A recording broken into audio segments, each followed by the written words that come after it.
His daughter let out a laugh and a sob at the same time. "See, we are all here to save him. Yes, we are going to save him like he saved us. That's the spirit. But what if it is already too late? What if he's already?" He strained his ears thinking he missed her words, yet, after few seconds he heard the whispered last word, "dead." Voila's voice was forceful when she answered. "It makes no sense. Why bother kidnapping him and Sanji then? Katakuri would have killed them on the spot." There was a long pause this time. "Are you okay, Voila? I mean, I'm only thinking about myself. But Luffy wasn't the only one kidnapped, Sanji. We'll be fine. The man is strong, and it's good thing that they aren't alone. Imagine if it was only Sanji kidnapped? Yeah, we should go to sleep, it'll be another busy day tomorrow." "You're right." He heard rustles of clothes before a soft good night was uttered. Kairos stayed frozen in his place as time moved by. A violent wave rattled the ship, making him almost lose his balance. It woke him up from his daze. He really wasn't ready for this. Rebecca had impossibly grown to that age, and had never become close to any boy before while maturing into a woman as beautiful as her mother. Except now one incredibly kind and also incredibly strong young man has swooped in and literally swept her off her feet. He knew with a chill despite the warm night, fulfilling all her dreams. He just got his daughter back, and now he will lose her to young love, and this time it was not some punk kid approaching her with a letter he could run off. "Scarlet, why did you leave me alone? I'm not ready to handle this." -00 to 0 Whole Cake Island, Tamago. How did the world react to my revelation? Big Mom demanded, with a gleam in her eyes. Mama, Big Mom narrowed her eyes and snarled his name, her voice echoing around the hall. Tamago jumped, cleared his throat, and said in small voice, "The Marines interrupted." He trailed off when he saw the murderous face that Mama wore. What have those fools done now? However, the woman's Lee sharp much like a certain child of hers. As she eyed him, and said, "The Marines stopped the news from spreading, didn't they?" Tamago swallowed the enormous wad of spit stuck on his throat. "Yes, Mama, swore. But they couldn't stop all of it. Rather, they chose to cover up one part of it, while emphasizing the rest, Bon." He took out a handkerchief and wiped his sweaty head. Big Mom hummed with narrowed eyes. "The world knows that you are Straw Hat's mother, and about his heritage. But the news about the weddings with Vinsmoke was kept quiet, sure." Big Mom said nothing, just staring out into space as she thought. Tamago couldn't take it anymore, and said hurriedly, "It is as you said. Rumors are still spreading, and everyone is saying that Straw Hat was working for you from the start, that it was genius ploy by you to have him ally with Whitebeard, and things like that." He gave a sincere gesture of relief and surprise. "It is getting wild really, Bon." Big Mom let out a delighted laugh, and Tamago breathed his relief silently. Mama, should I continue researching Straw Hats?" Tamago paused, unsure if he should say, "family." He really didn't want to touch the can of worms like those acid-spitting, barbed-toothed ones he fought off all those years ago, even with a stick 1,000 feet long. "Heritage, you mean," Big Mom said instead of him. Tamago nodded. Big Mom stopped to briefly consider. Not only did her spies cost money and bonuses, more importantly, if they kept digging any further they might be caught, costing her valuable agents. "Bah," she decried with a dismissive handwave. "He's my son, and I know the rest of his parentage. He and maybe his crew are mine now, if they prove to be useful, and that's all I need to know." "Very bon," Tamago bowed. Then a pawn marched in to inform them that Sweet Commander Katakuri reported he was inside of the Germa 66. -00 to 0 Fishman Island. It was very strange for Princess Shirahoshi to be able to freely roam the seafloor. Only a while back, if she was lucky, she would get 5 minutes outside her room a day, but now she could go wherever and whenever she wanted. She was still finding it hard to get used to this, and she preferred to go out with her brothers or in the garden near the palace. The sea forest where her mother's grave was. For 10 years she couldn't visit it, but now she can whenever she wanted, which was every day. And whenever she met the other mermen, mermaids, fishmaids, and fishmen along the way, they were always so nice to her. They all greeted her with smiles, soft words and sweets.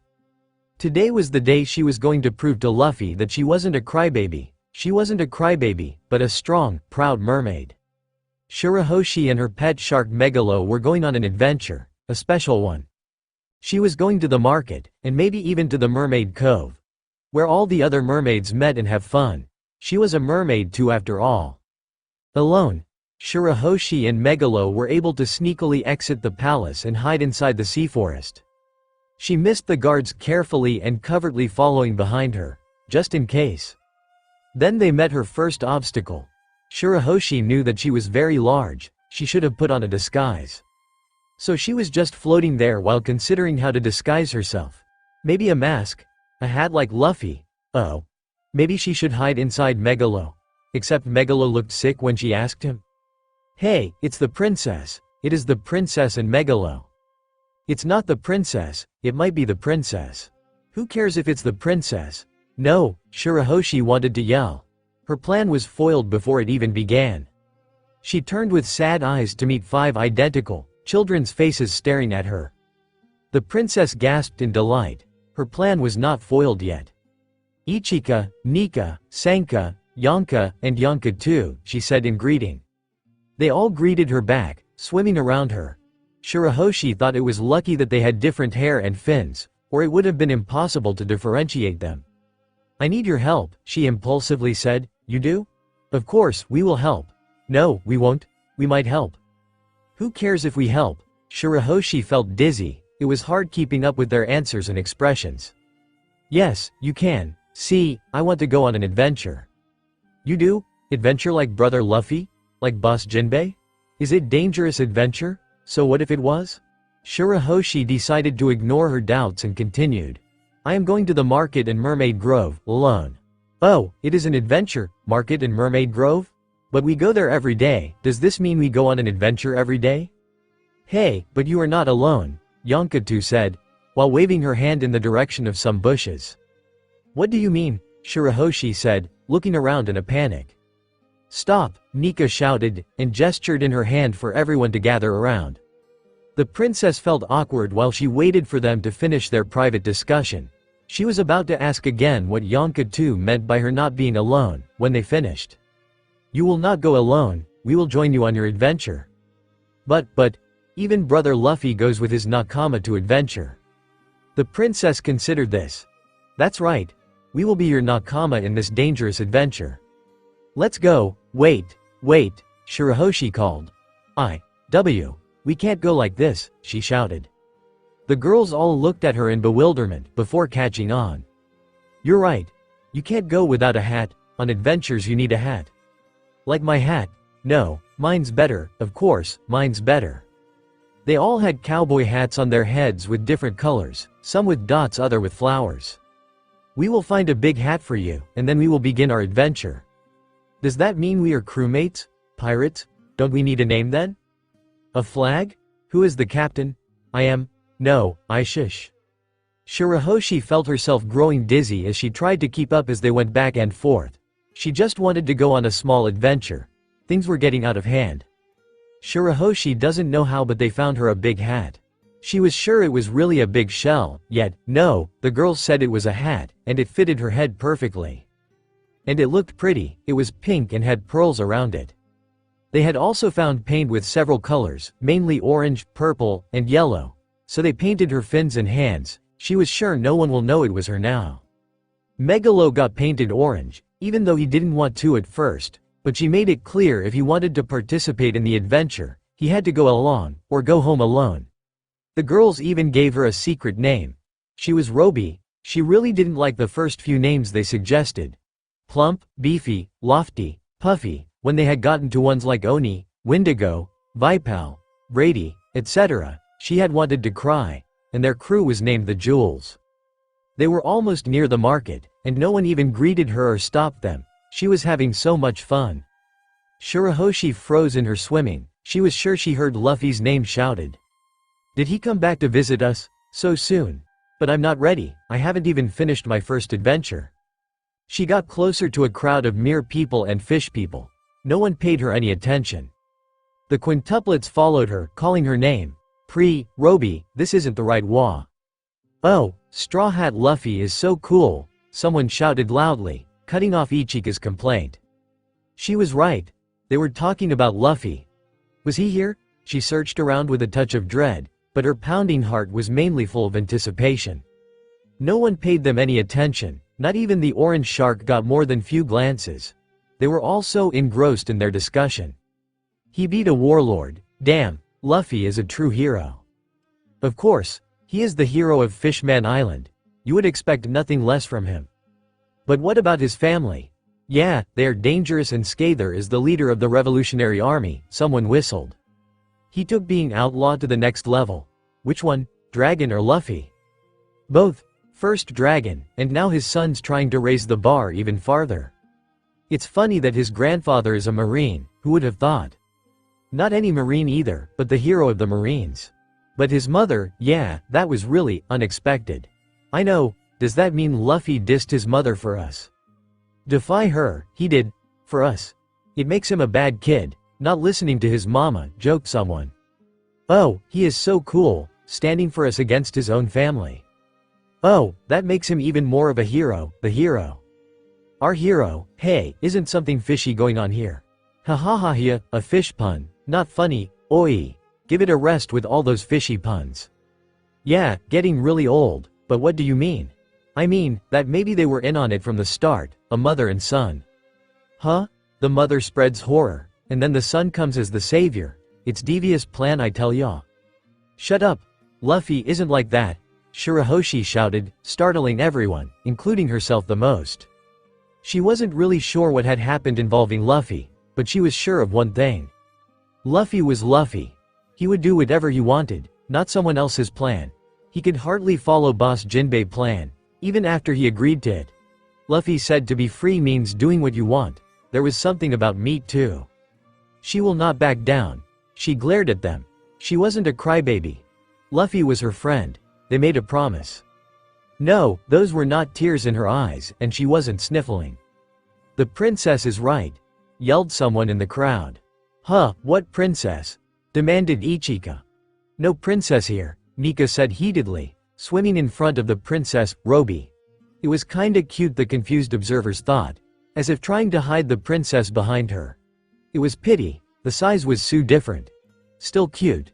Cool, the five sisters complained. They refused to be compared to any kind of Prince Charming. Cute, They were the coolest pirates ever.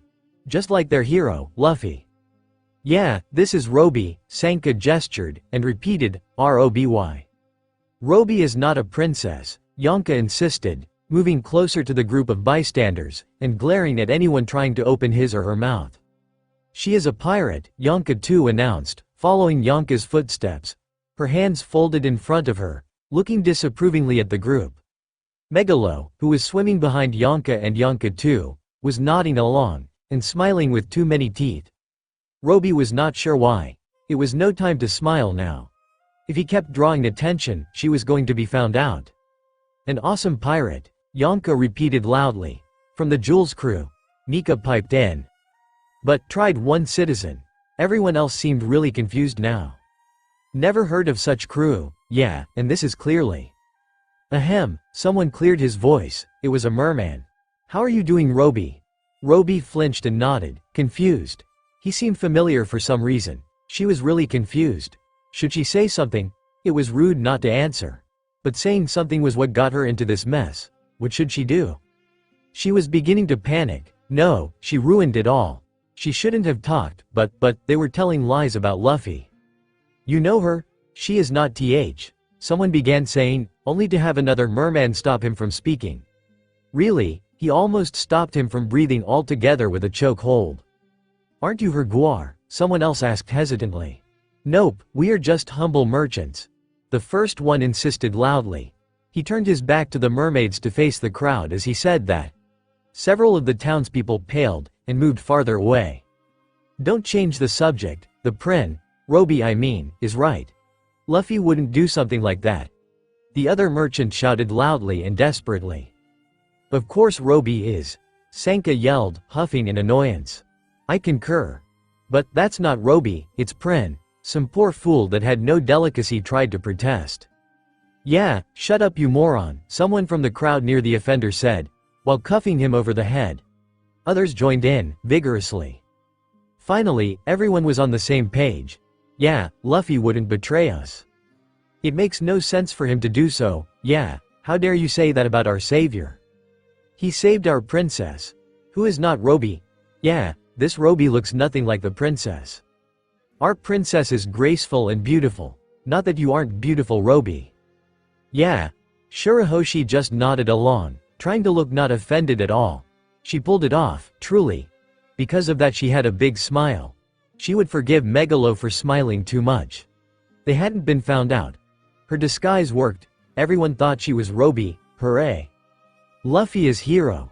He saved us too, Sanka shouted. All of us, her sister Ichika echoed. He saved the whole country. He wouldn't ally with bad people. Not even his own family. I tell ya. What would be the point? Big Mom had already had us by the kraken balls. Very true, by the balls and the fins, and all the arms. If it weren't for Straw Hat Luffy, we would still be there, in her clutches. Aren't we still? Someone whispered. A young merman named Jin whose job involved salvaging ships that had sunk. Thus he had not been there to witness the whole Straw Hat, Hody fiasco. The fiasco being Hody and the horrible misunderstanding about Luffy, of course. The one beside him, his best friend Tom Tom, had filled him in on said crisis, hushed him. Only technically, and don't be a party popper, Jin. Besides, you can bet that soon we'll be under Straw Hat's protection. He stood against his family for us. Krakens have fins. Jin whispered, taken back as he just now processed the remark from few minutes ago. Doesn't everything? Tom Tom, a merman himself, answered. Humans have them too. Jin asked in awe. Now hush. Yeah, I remember he said he had brother who's with Whitebeard. A low whistle broke out at that. Yeah, he can't be with Big Mom then, yeah. He is the rebellious sort anyway. Big Mom doesn't seem the sort to tolerate people knowing her kids talk back to her, anyways. True that. Maybe it's some plan of Whitebeard's, to get us out of Big Mom's protection? Well, Whitebeard is awesome like that, could be. Hope so. Dunno, Straw Hat really does march to his own drum. Well, as long as they're allies it'd be fine, right? Luffy said he wants to be the Pirate King. A king who follows no one but himself. Shirahoshi, Roby, found herself saying. Luffy had told her about freedom and adventure. Someone like him would not do someone else's bidding. She wanted to be like him and visit the world above and see the forest, the trees. Taste the freedom. When he comes back to visit again, she was going to be a strong, independent mermaid, not a crybaby. -00 to 0 Germa 66. So I'm to be married, Vinsmoke Reiju calmly clarified. Yes, Judge gruffly said. He sounded almost apologetic, if unyielding. It was my intent for only Sanji to marry one of Big Mom's children as he is disposable, and none of the rest of you are. In his own way, King Vinsmoke did love his children. In a sick, depraved way, where he loved them more for how useful they were to fulfilling the dreams of bloodthirsty conquerors who had been kicked out of the North Blue for their tyranny. The founders of the Germa 66 who were long dead, and still keeping Reiju from actually living her own life. Unfortunately, he went on, I couldn't refuse the offer of a double marriage. And for her newfound child at that. An unprecedented honor she has never shown anyone else. It would have ruined everything we've worked for to say no, we need the protection of her flag to regain the glory of Vinsmoke and reconquer the North Blue. I understand, she simply replied. Will I be staying with Sanji then, Miley? That would not be so bad. Ha! No, scoffed the man who was not her father. Sanji will remain behind, and Pudding will stay with us as insurance, as originally planned. We'll just have to find a way to do the opposite with you and your husband. Have him stay behind instead. Then Judge Vinsmoke turned to awkwardly look at his only daughter and eldest child. Are you okay with this? He asked, sounding a touch apologetic. Of course, she smiled back, for the Germa 66. For the Germa 66, he barked back with joy and then thundered out. The instant the door slammed shut behind him, the mask fell away from a dead face. As if I could refuse, Reiju bitterly thought, literally. Her brothers had been conditioned for such loyalty, to make them better soldiers, literally since birth, and he had done the same to her in her early teens. The man had not even made an excuse, merely had her brought to his private lab, and when she had woken up, she could no longer disobey a direct order. Although given his recent behavior, It was possible he had deluded himself into thinking she remained with the Germa 66 willingly. In truth, unlike Sanji, she would never have been allowed to successfully run away. And now I'm to be married, she thought, not with hate, nor despair. She was long past that. Resignation was all she had left. All she deserved, with such tainted a heritage. Condemned to life no better than a living corpse, rotten on the inside. Because no matter how much she despised the life forced upon her, she remained too cowardly to end it before it was too late. After all, Judge had never ordered her to live. But mother would want me too, she sadly knew, despite everything. I had hoped that at least Sanji would be free, but the Germa 66's darkness reaches too far. Of one thing she was sure, however, was that her marriage with Charlotte D. Luffy would not be what either her father or her new fiancé were expecting. Sanji evidently followed him, which meant Straw Hat was trustworthy to some degree, which was good. The young man might even be nice and gentle. However, one way or another, she would never give him a child. She would not continue the Vinsmoke legacy. She would neither condemn a child of hers to this life, nor risk unleashing another monster upon the world. Previously, the Battle of Marineford never happened, so Ace and Whitebeard are alive, Blackbeard is dead, and the name of Luffy's father was never made public to the world. Luffy and Sanji were abducted by Katakuri, who warned Sanji that if he failed to properly behave, his mentor Zeph would die. To help lure the Vinsmokes into complacency, as well as to give Luffy time to cool his heelses before meeting his mom, Katakuri announced he was leaving them with the Germa 66. Meanwhile, Zoro and the Straw Hats are leading an enraged fleet to Zou as part of their plan to find and liberate Luffy. Unfortunately for them, bad weather has prevented them from receiving the news that has spread across the globe regarding Luffy's heritage. -00 to 0. The darkening clouds did nothing to depict the turmoil in Sanji's heart as he returned home. Katakuri had seen them off as a motorized boat intercepted them, keeping the sweet commander well away from that nation itself. While the man left without a word, he did give Luffy a friendly pat on the back, which confused the younger man, and left. All proper politeness was accorded to Sanji and Luffy by the soldiers who sailed them towards the massive snail, and the fortress upon its back. "Ooh," grinned Luffy at the sight. "That's pretty awesome, hey Sanji?" "What?" he flatly said. "Do you think we could cook 'em up? The snails, I mean, they didn't give us any food or anything." "No," and now Sanji's tone is nearly dead. Usually he would be firing off various recipes on how to cook said snails, yet right now he cannot muster the energy to care. -00 to 0. Flashback. Yes. Katakuri continued piteously. "A marriage of alliance between our families. You, Vinsmoke Sanji, are to marry my little sister, Pudding." Then he held up another picture. "And you will cooperate, or this man dies." -00 to 0 present even worse. He was too out of it to catch the concerned look Luffy shot him. One that briefly became deadly serious. A look that Rebecca, Shirahoshi, Vivi, etc. would recognize well. It was also noteworthy that Sanji's cigarette was the same one he has had in his mouth since Dressrosa, if now crumpled. Indeed, the usually immaculate, ladies' man, was still wearing the same clothes from his capture, bloodstains and all. Well, so was Luffy, which honestly was no surprise. Sometimes Nami has to order Zoro to chuck him and his clothes into the bath. With supervision, of course. Even if he was annoying, shameless moron that sucked belly like a black hole, it wouldn't do for the captain to die by drowning in bathtub. They had a reputation to maintain. Finally their boat arrived at the base of the mobile nation, where a ladder had been lowered down for them to climb up. There the goons in their stupid outfits unlocked their shackles, and even threw Sanji a salute. Before Sanji could react, Luffy bounded up top and out of sight. Panicking, the chef followed him, finding a modest welcoming party waiting for them as they arrived in the kingdom of the Germa 66. Of course Sanji was well aware that the very modesty was a calculated insult in itself, for as a supposed member of the royal family it should have been grander. Only Reiju was there, with that familiar smile on her face that could hide all manner of things. "Huh, you look like a lady Sanji," beamed Luffy. Fast as a snake, his hand snapped out and was shaking her hand. "My name's Luffy, nice to meet you." Too stunned to react, Reiju did not resist what was her first ever handshake. While confused, she still made a subtle gesture to keep the guards from attacking at the perceived insult. "Welcome, my name is Reiju." Then she looked at her long-lost sibling. "Hello, Sanji, nothing to say to your big sister?"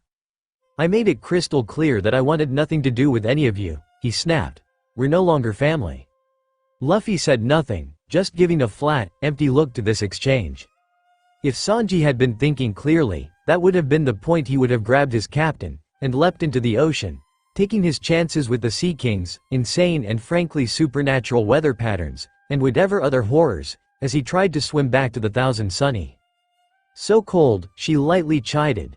"All we want is to restore our family's glory. Can't you understand how well off the two of you'll be here? And even more so once the wedding happens?" Turning, she looked to see what Luffy's response would be. He was gone. "What?" She blinked in surprise, before composing herself. "He's an unexpected one," she mused aloud. "Unfortunately for him, he won't find anything of value here. All the sensitive stuff's traveling with father." Then she gave Sanji a teasing look. "Or maybe he just wants to see what it was like when you were growing up here." "No," gritted out the chef. "I grew up on the restaurant. This is where I was born, and only that. As for Luffy, he does whatever he wants." Walking around her, he stalked deeper into the castle. Who knew what his captain would get up to without someone supervising him? This place was unsafe, no matter if Luffy's parentage was true or false. This was a snake den. "Oh," she called after him. "Not a word about the wedding?" Scoffing, he says without looking back, "Pudding looks like a nice girl, but sorry, I've got other things to do." -0 later, it took every ounce of Sanji's will not to run after his captain, as he followed after him via observation haki. Unfortunately, showing weakness here would be a disgrace, and he knew Luffy could handle whatever the people here dished out, even in his injured state. Nevertheless, he remained worried. They had no friends or allies in this place. Even Reiju, for all that she had done for him all those years ago, could not be counted upon. After all, it had been ages since he had seen her last. Well, what's the rush? Turning the corner, Sanji found himself face to face with one of the few people he outright hated in life. Yanji, the fourth and green-haired member of the Royal Sons, or third, as Sanji, the supposed third, was no longer a part of that family. Ever. His cocky sneer had only become more practiced in the intervening years, as Yanji snidely said, "I was surprised to know that weak little Sanji is still alive, and is a pirate now of all things. Such a waste." The proud Straw Hat pirate just stayed still, hair shading his eyes. He refused to budge an inch out of this man's way. "Say something." After a moment, crumpled cigarette still in his mouth, he replied, "Go away." The prince's head snapped back in surprise. He was totally unused to anyone besides his other siblings or father defying him, especially not the doormat he used to bully and kick even when he was down on the floor. It was a fun pastime. They all had missed it when he was gone. Ignoring the ensuing glare, Sanji continued, "I cut ties with my so-called family. I have nothing to say to you guys. Plus he really does need to be sure Luffy was not eating out the kitchen. Not only would it be a pain to be on starvation rations at sea, it would be an intolerable insult for his captain to eat second-rate food here." "Well, we have something to say," declared Winch Green Yanji, arrogant expression back at full strength. "I heard you're refusing to marry the daughter of the Charlotte family. You're a good-for-nothing fool. You have no choice, it's an order." Without any reaction, Sanji pulled out his golden lighter to light his poor cigarette, taking his eyes off the man threatening him to do so. Being ignored only further enraged Yanji, unable to reconcile this image of confidence with the crybaby weakling of years ago. Releasing a puff of smoke, the chef said, "Didn't you hear me? I said, go away." In an instant the sneer became outright predatory, while pupils dilated. "Yeah? Then, why don't you make me go away yourself?" Winch Green launched a kick which Sanji leapt over and answered with one of his own. Fueled by years of pent-up fury focused through armament haki he mastered in hell, but most of all, pow by the only man deserving to be called father by him.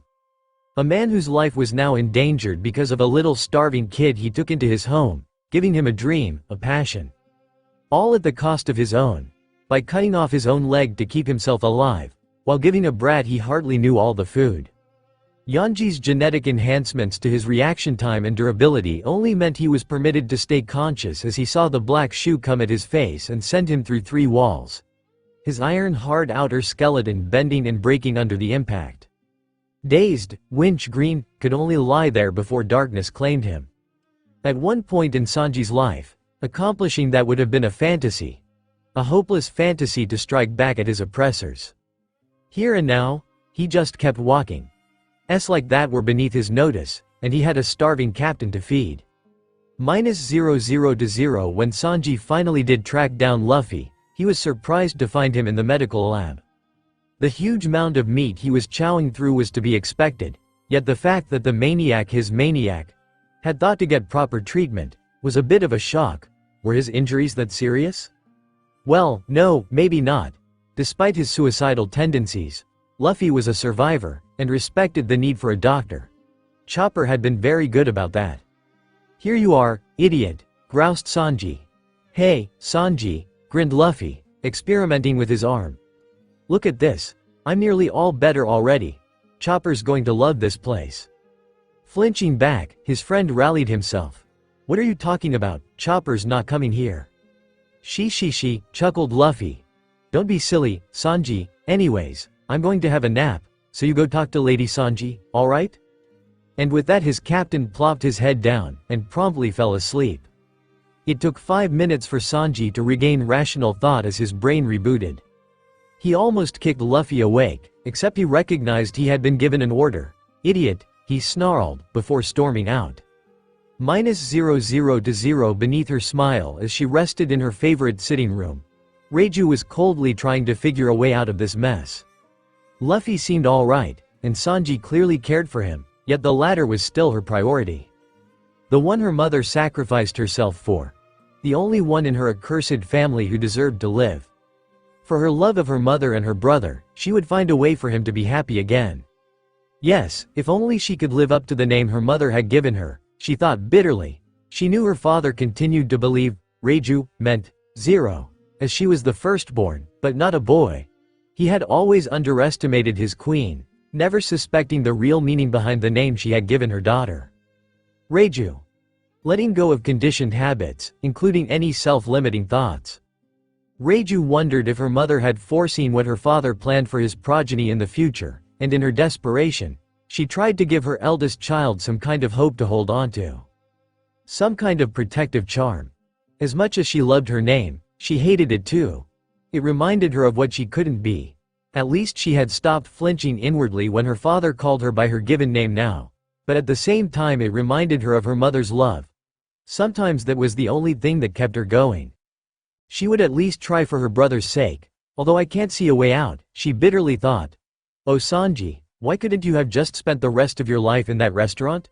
We'd never have found you. And why risk everything for that old restaurant owner? Ever since you've come here, you've had plenty of chances to run, along with your warlord-beating captain, so why haven't you? She had heard the report of what had happened to Yanji already, so she had a rough idea of what her brother was capable of. Escaping was not impossible. And even better, Big Mom might blame the Germa 66 for their failure and destroy them. Everyone won. Everyone that mattered.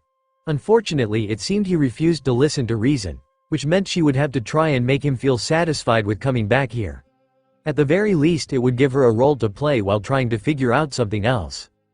The door slammed open as the man in question marched in, ignoring her so he could look out onto the training field below. See the soldiers continuing their endless drills. The true strength of the Germa 66. Nothing to say to me, she lightly asked, seeing his thunderous expression. It's been 13 years, so maybe we can have some quality time. How many times do I have to repeat myself, growled her brother, before raising his voice. I made it crystal clear that I wanted nothing to do with any of you, we're no longer family. He pointed at a large picture of their father, standing over 4 decapitated heads, still wearing their crowns. Only a lunatic would want to be part of a family with bad enough taste to put up a picture like that as interior decoration. Privately, Reiju disagreed. While it was indeed an unpleasant reminder of the kind of life she lived, she respected strength, and wanting to display it. A photo taken in North Blue during the infamous incident known as the Conquest of Four Nations. Our father's dream is to rule over the entirety of the northern seas once more. Nothing's wrong with a man brandishing his fame and power.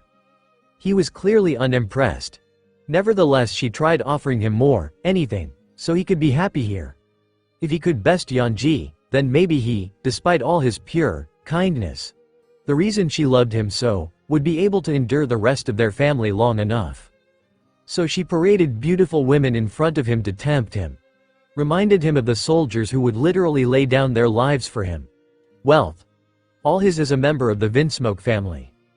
Quit the sales pitch, Sanji retorted, only briefly fazed by the ladies offering themselves to him.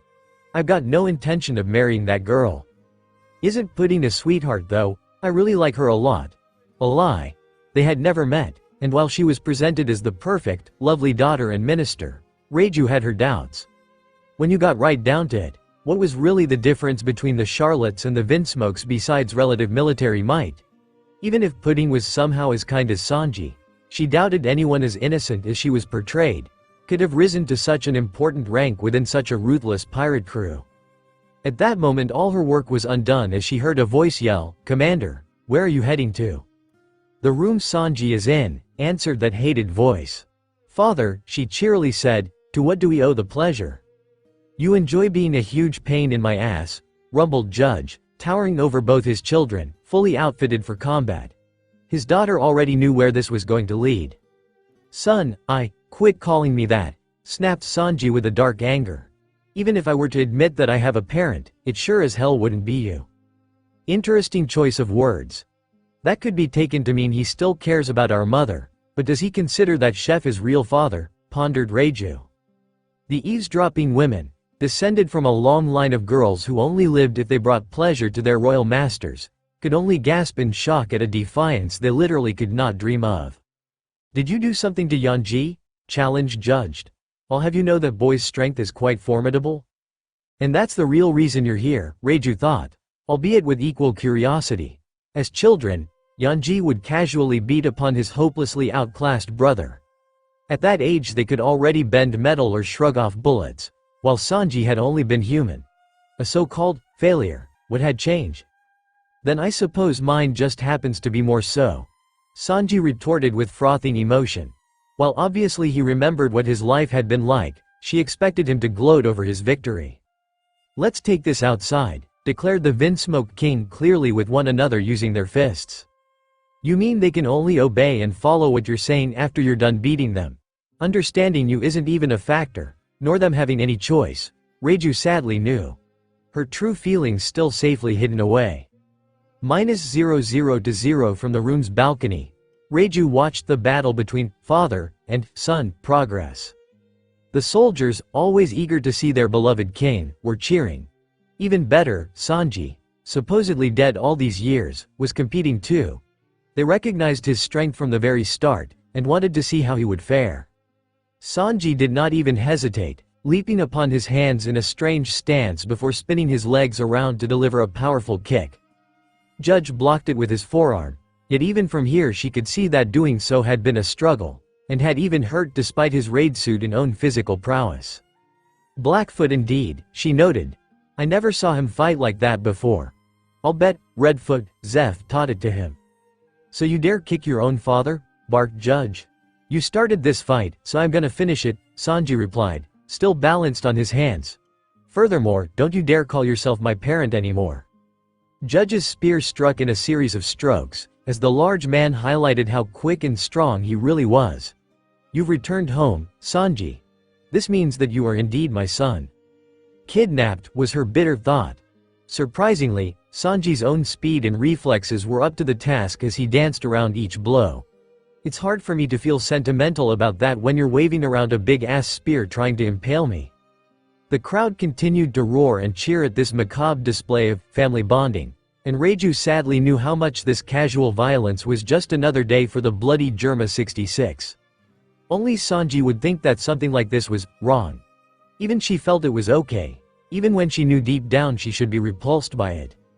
I have every intention of leaving this place and returning with Luffy to my crew as soon as this tea party bullshit is over. the marriage is a total farce. Still harping on about that. Do you truly think that Big Mom will sit idly by in the face of such betrayal? I could care less about what happens to you all after the fact. I only came here to protect my crew. Good. Under the guise of merely enjoying such an exciting fight, Reiju let herself smile now. Are you saying that you'd sacrifice your own family, bellowed Judge? For all his faults, he did care about his children. In a twisted way. And only so long as they were also useful. Arguably he had already sacrificed all of them already, even eagerly doing it to all 4 of his sons before they were born. How many times do I have to say it? You're definitely no family of mine. Then Sanji's attention seemed to slip, and his big sister worried he had gotten trapped in a memory. Taking advantage, Judge swung his blade up close. Were you reminiscing just now? At the last second, Sanji blocked the blade with his bare leg, and stumbled back, albeit unharmed. The crowd gasped in surprise, and Reiju had to agree. That had obviously been armament hockey, which was a rare thing. Even the rest of her family could barely use it, preferring to rely upon their enhancements and advanced technology. To think that you of all people would be capable of using hockey. Judge begrudgingly acknowledged, before returning to his reflexive condescending words. What's wrong? I'll give you the courtesy of picking up a sword. I remember training you in the way of the sword. An obvious attempt to try and demean his son, as well as to try and forge some sort of connection. It was patently obvious already that Sanji's fighting style, his epithet even, all revolved around his feet to some degree. With calculated insult, Sanji instead chose to relight his cigarette in the middle of the battle. A blatant declaration that he did not see the man in front of him as a threat. Or he really was that stressed. Only then did he answer, these hands of mine exist for the sole purpose of cooking. Unless you're one of the ingredients to one of my dishes, I won't ever use my hands, let alone handle a sharp tool. Using my legs and kicks are my only recourse when it comes to combat. Huh. Reiju beamed. He's a beast. Hard to believe he's the same Sanji that we all remember. If she did not know better, she would almost believe Sanji might win. -0-0 to 0 Sanji knew he was too on edge as he stared up at the hated man before him, and that he was being egged on. He just did not care. So I see you still have that disgusting habit of making food for a bunch of filthy rats, taunted his parent. You fool. You must remember that royals were never meant to serve others. It's in one ear and right out the other with you, growled Sanji. Especially since by now he had met rulers like Cobra and Neptune who actually deserved their thrones. Riku seemed decent enough from what he had overheard during the running battle for Dressrosa, but he was reserving judgment until he actually met the guy. What do you have to complain about in this marriage? Roared Judge, just as light flashed from his heels. He zoomed past Sanji faster than he could react and took to the skies. From the crowd he overheard the soldiers yelling in surprise at how the man was apparently famous for this fighting style, and rarely showcased it. Not that he would have been told something like that as a kid. All he heard were insults, dire promises, and general abuse. Save from his mother, and Reiju, when no one could overhear her. HMPH, he grunted. What irony. Maybe he should demonstrate just how unimpressed he was by the concept of flight. Suddenly Judge came back down, spear blade first. Diable Hambi, he cried, as his right foot lit on fire. With Collier shoot, he knocked the weapon aside, except Judge grabbed the flaming leg and spun him around to throw him down hard into the cobblestones. Shaking off the impact, Sanji then saw a boot coming at his face cracking with electricity. War is what advances technology, Judge all but screamed. Electromagnetic crack. Then the boots must have become rockets again as Sanji felt himself going from being electrified to being kicked at high speeds so that he tore up the ground and only stopped when he hit a wall. Not that it really mattered. From long, painful experience, Sanji knew, especially thanks to the kicks of a certain stupid chef, that his body was alright. It would take a lot more than that to really begin to hurt him. Instead he chose to indulge in some self-reflection. Hey, mind if I ask you one thing, he wondered aloud. The Germa you once knew is already a thing of the past, Judge continued to shout, ignoring his son. No surprise.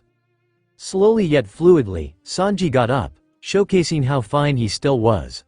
Should blood parents be viewed in some holier-than-thou light?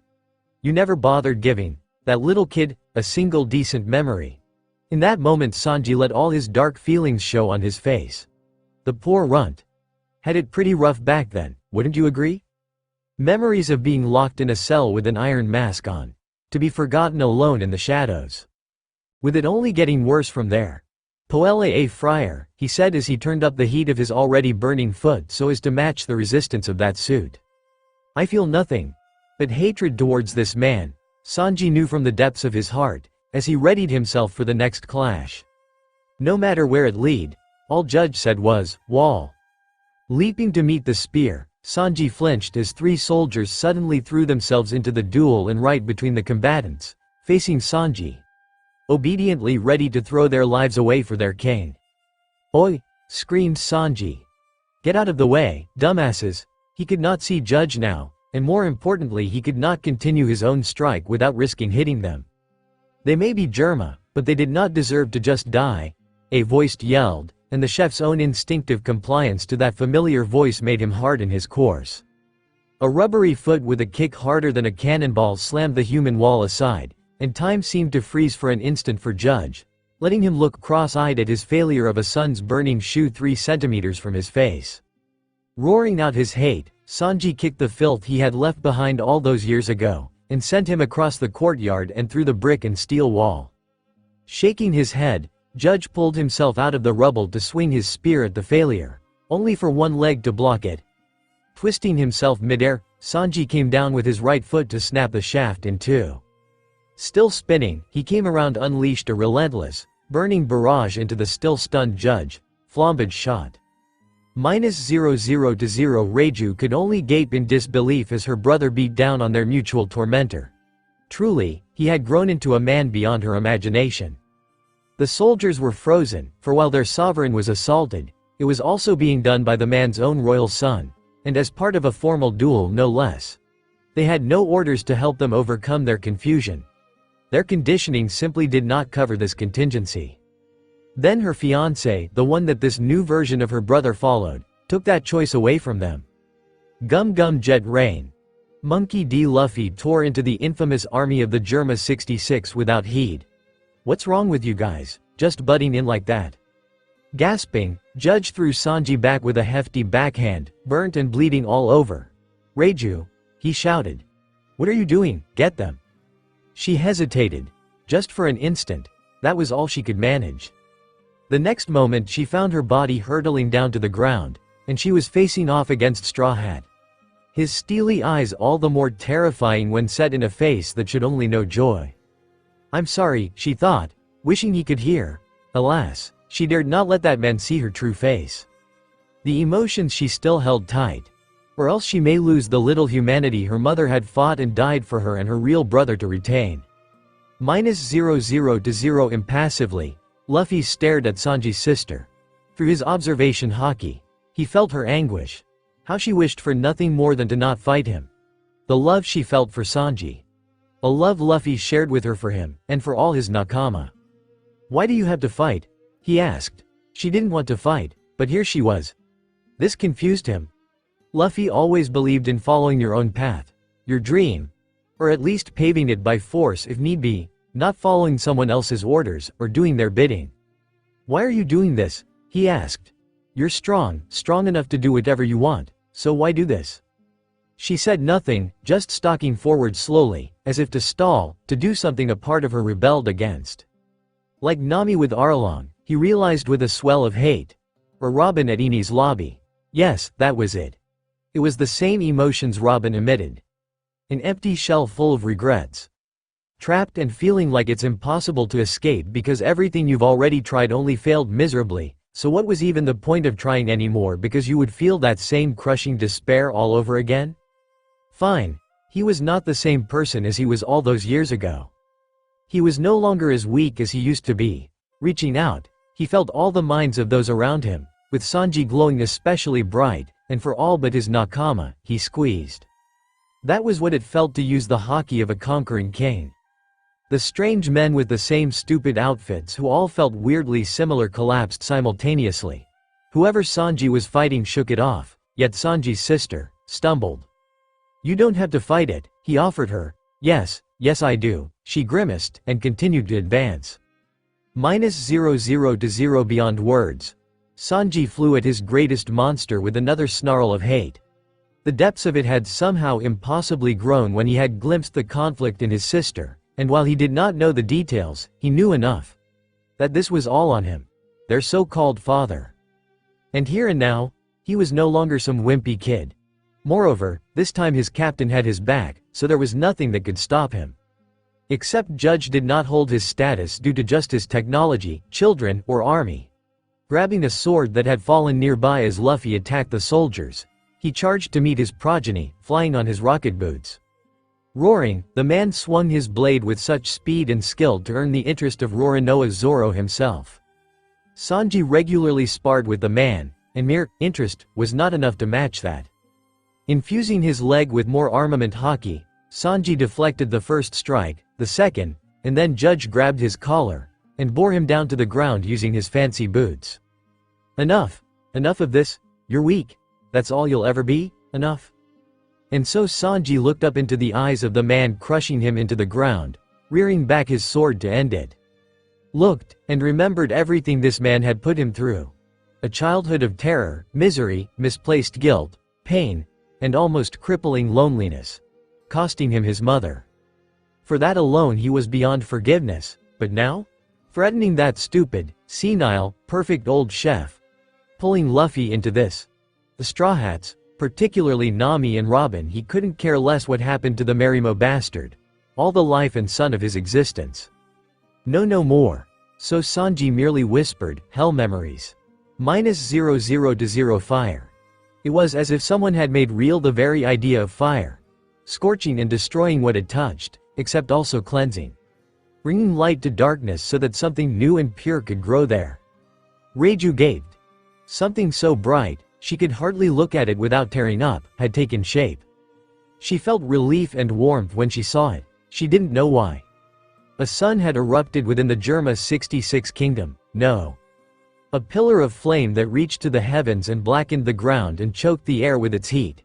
At least 25 meters wide, she instinctively knew her brother was at the heart of it.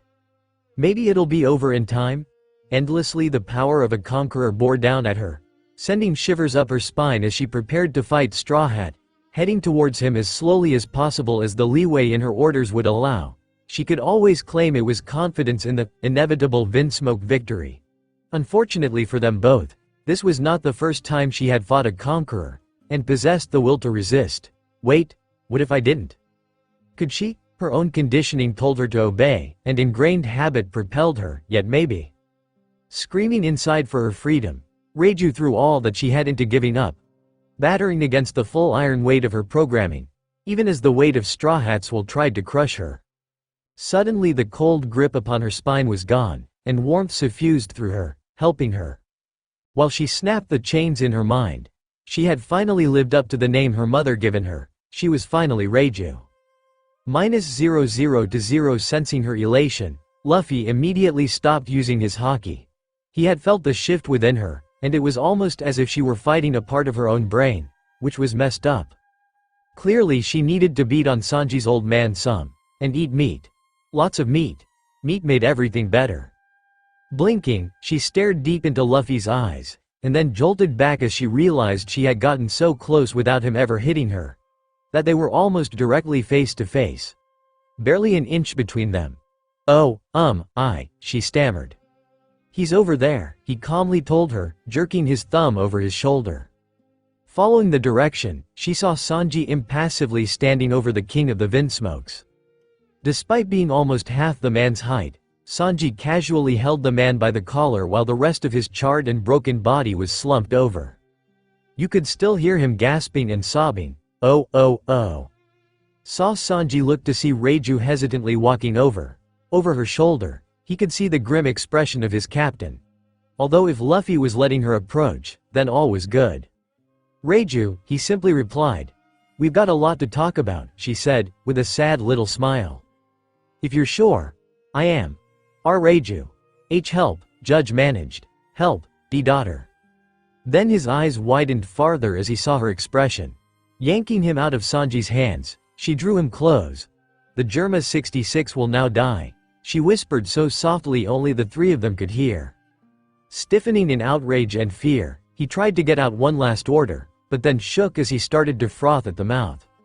The gift of poison he had forced upon her, a single sentence and a single breath of it. Thus died Judge Vinsmoke. Good riddance. Oh oh oh.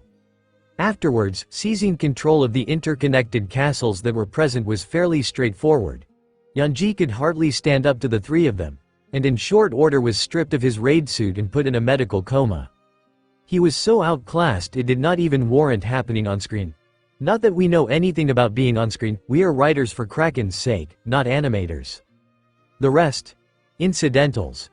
Reiju and Sanji were Vinsmokes, and everyone within the entire nation were brought up to obey them. True, there were two others away on a mission, including the oldest son, yet Reiju was already making plans for when they arrived. The final deciding factor was how every one of the Germa 66 remembered how Judge had trumpeted on about survival of the fittest, and now one of his children was apparently emerged the stronger. Thus Queen Reiju settled in without issue. Now for a happy ending. Oh oh oh. This still isn't going to end well, Sanji growled, lighting a cigarette. He and Luffy were with Reiju in her private quarters, trying to decide what to do next. I'm not going to get married, but Big Mom will have Zeph and the others killed, or Ivankov and the Okamas. Reiju's face was scowling in thought. While her face was pristine, Sanji's sensitive nose, despite Nicotine's best efforts, could smell the salty tang of a woman's tears. She had been crying earlier, when she had had a chance alone after everything had settled down. He knew how she felt. Despite everything, that man had still been family, the only father she knew. While he had been a diseased part of their lives, he remained a part of it. Sanji, Luffy sighed, don't worry. We'll take care of it, and everything'll work out. But, no buts, now, it's lunchtime, I'm hungry, so go make something, okay? Blinking, Sanji realized that it was indeed afternoon.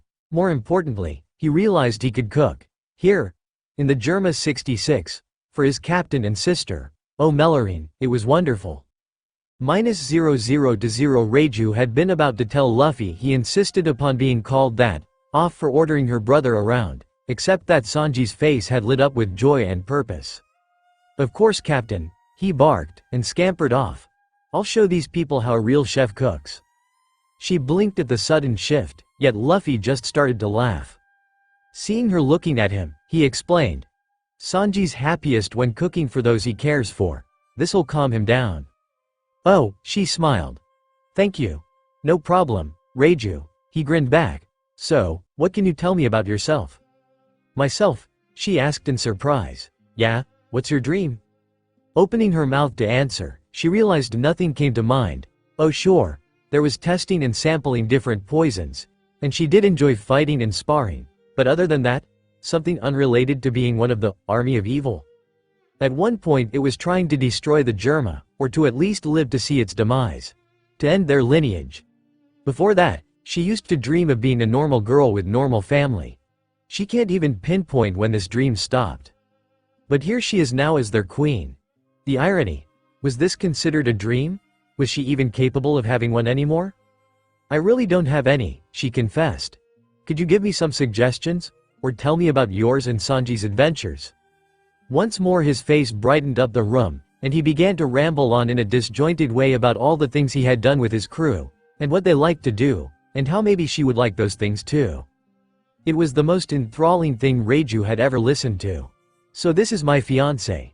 He's so different, so. Luffy. I can't believe I've met him like this. Even the way he's treating me, it's just like another person. Why, if I didn't know better, I'd say he doesn't even know we were supposed to be engaged. That's so sweet of him. I wonder what being with him for the rest of my life would have been like, she wistfully wondered. Maybe. Something conflicted clenched within her as she realized the truth. The wedding was likely still on. Big Mom would not take such an ungracious insult lying down, and her wrath would be terrible to behold. While she could crush the Germa 66 for all she cared, queen or no, it would also fall upon Luffy and Sanji as well. Although, maybe I could leave with them. I need to think about this. Hopefully they'll work with me on this. -00 later Sanji had just finished setting up a hasty lunch, a mere 6 courses, and was determining which vintage of wine was best to go with it, when Luffy showed up. "Hold horses, I'm nearly finished," he snapped reflexively, ignoring the flinches from the other cooks who had been watching him show him how it was done. "Nah," Luffy chuckled. "Reiju said she wanted to change before we ate, so I came to see you." "Oh, okay," he managed. He spent another minute finally deciding which wine to use, relishing in the familiarity of the task, even within such an alien environment. Not that Luffy cared about wine. He'd demolish everything, be it food or drink. That was no excuse to create anything short of his best, of course. Besides, he knew his sister would enjoy it. The familiarity of cooking art, with Luffy beside him, was helping his nerves to finally settle. I guess having that idiot glutton around won't be so bad after all. Maybe this'll all work out after all. We've just got to find a way out of this mess, and keep Zeph and those stupid cooks that tag along after him alive. -00 in the East Blue Bharati. Get your wanted posters of Black Leg, Sanji. A waiter said as he swerved around the tables. The famous pirate who used to work here. -00 Germa 66 Although, Luffy, he calmly said, we're talking about an emperor here. Big Mom won't stop, and we don't have a clue where the rest of the crew are.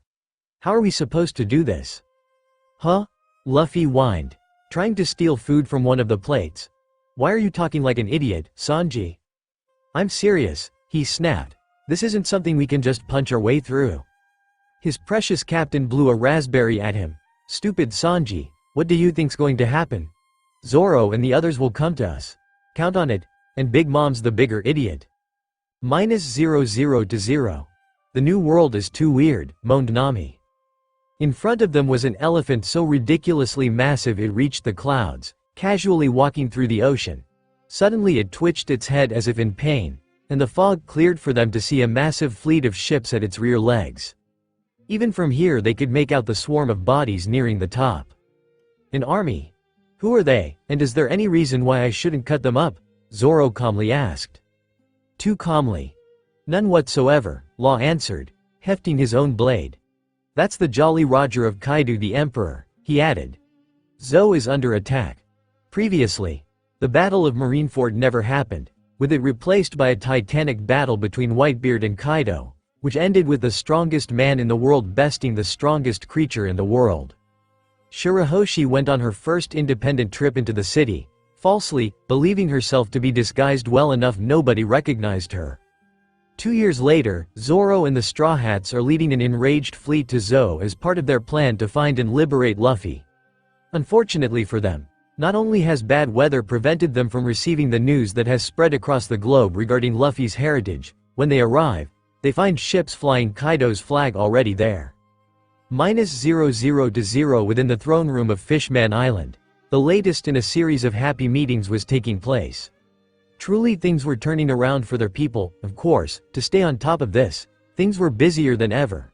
Especially with the date for the reverie getting closer, and how they planned for it to be a defining moment in their history.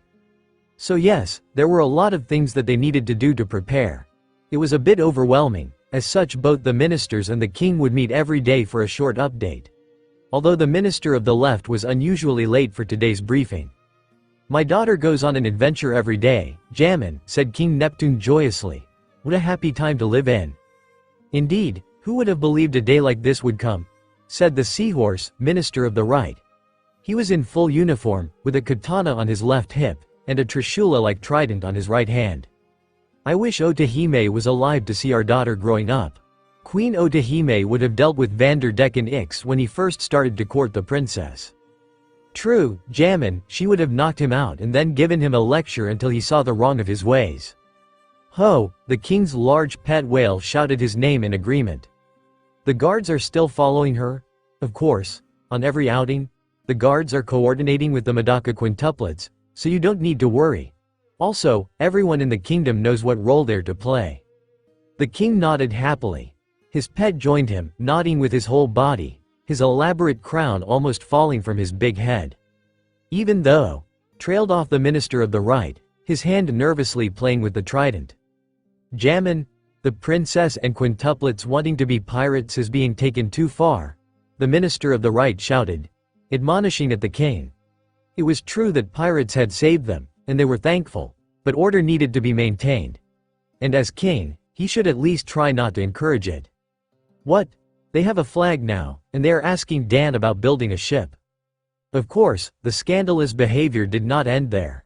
After the princess returned from her first adventure, with a huge shell on her head, a fancy one but still a shell, and her fins covered in paint, and even her shark pet Megalo turned orange, he and the minister of left had been aghast at such unbecoming behavior in a princess.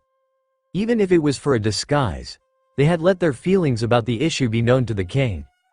So 2 days later, he had gifted the princess with a straw hat made specifically for her enormous size. He was glad to hear the princess's shriek of happiness, and she had not taken it off since then. Good riddance to the ridiculous hat shell. Except things had gone downhill from there. 1 in 3 people on Fishman Island had a straw hat on his or her head by now. Even some of the imperial guards. They were ignoring the minister's rebukes to maintain professionalism. Oh, yes, Shirahoshi showed me yesterday. Very cute, Jammin. A mermaid swimming inside of an aquamarine gem. The king didn't seem to mind. She was worried cause it didn't have the traditional skull and crossbones symbol. I told her not to worry, Jammin, it was a magnificent flag. Ho agreed. The flag was a lost cause, and he can take solace that it didn't look like a pirate flag. And try to spin a story if someone from the world government got wind of it. And some fool suggested they fix Noah, and make it their flagship. Don't worry, I stopped it, the minister of the right said. It was a good thing that he didn't ask for permission to handle it. The Sea Kings took the ship to the sea forest. Is it still there, Jammin?